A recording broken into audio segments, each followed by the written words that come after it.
Welcome to Advisory. October is College Knowledge Month in the state of Minnesota. So today in Advisory, we're going to cover a timeline for juniors as far as getting prepared for college.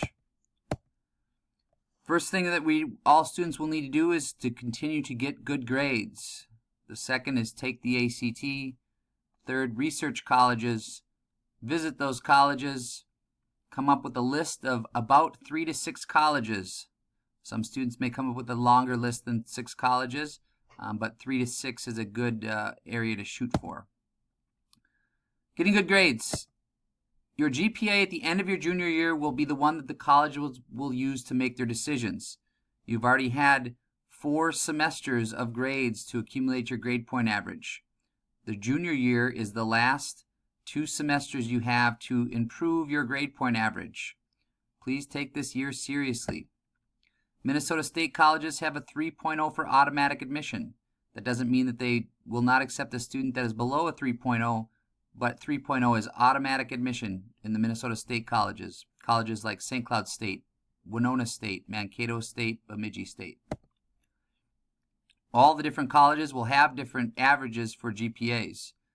An average means below and above, but usually if you see the GPA listed for a college, that will help you to decide on whether or not your grades are good enough to apply to that college.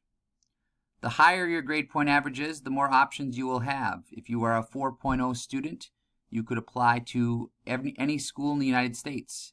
If you are a 1.0 student, you have limited options. So the higher your grade point average, the more options you have.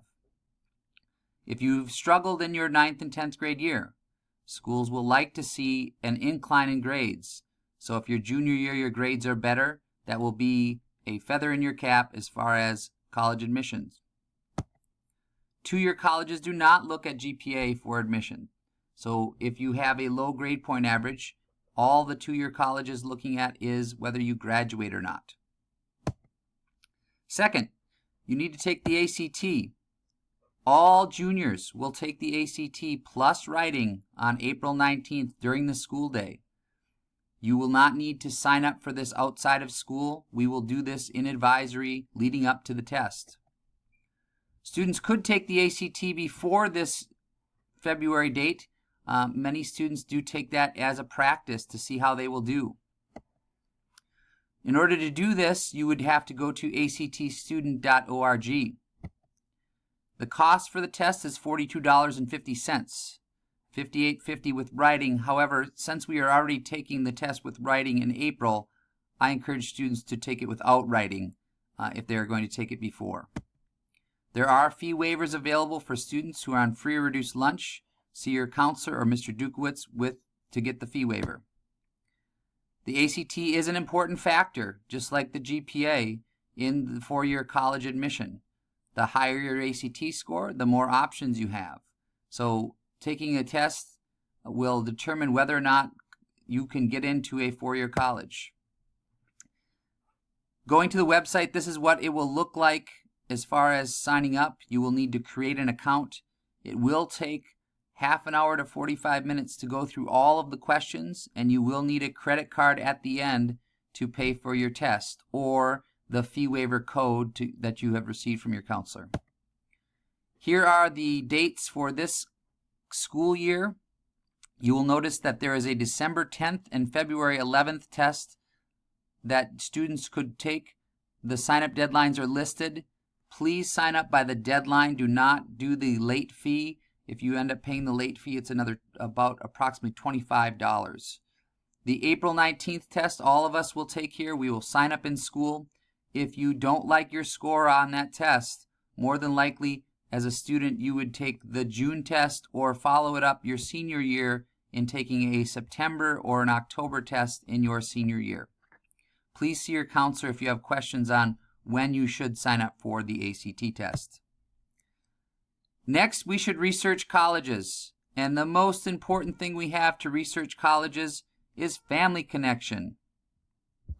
Please get out your Chromebook and open up the web browser and go to Armstrong High School so we can log into Family Connection.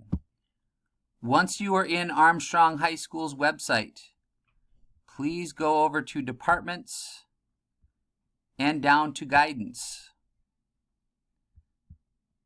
There you will see in the middle of the page, Family Connection. Please link to Family Connection. Your computer should say username at the top. Mine says email, but that's a different issue.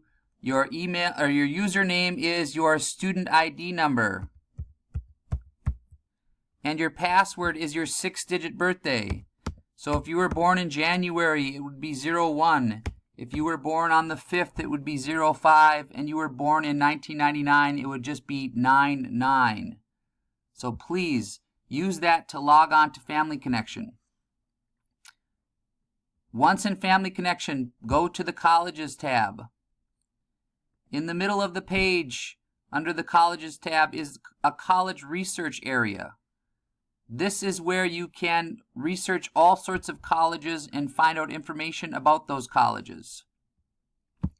So if you were interested in looking up the University of Minnesota Duluth,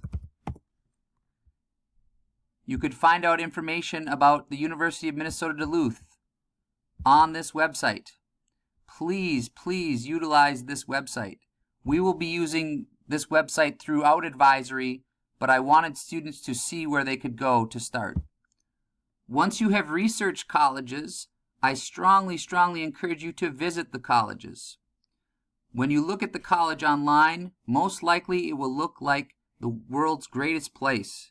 The fall leaves will be, the fall foliage will be in place. All students will be happy and smiling, and there will be a ton of diversity. Please visit the college to find out if this is true for yourself. Come up with a list of about 3 to 6 colleges that you are interested in, because once senior year rolls around, you will need to know where you're going to apply. Here's a list of the top 10 schools the last 5 years that our students have attended. Notice that there is a mix of both public and private schools, as well as 4-year institutions and 2-year institutions. This list does not mean that you should apply to any of these schools.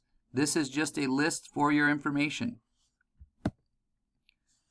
For the rest of advisory, please go back to Family Connection and research colleges.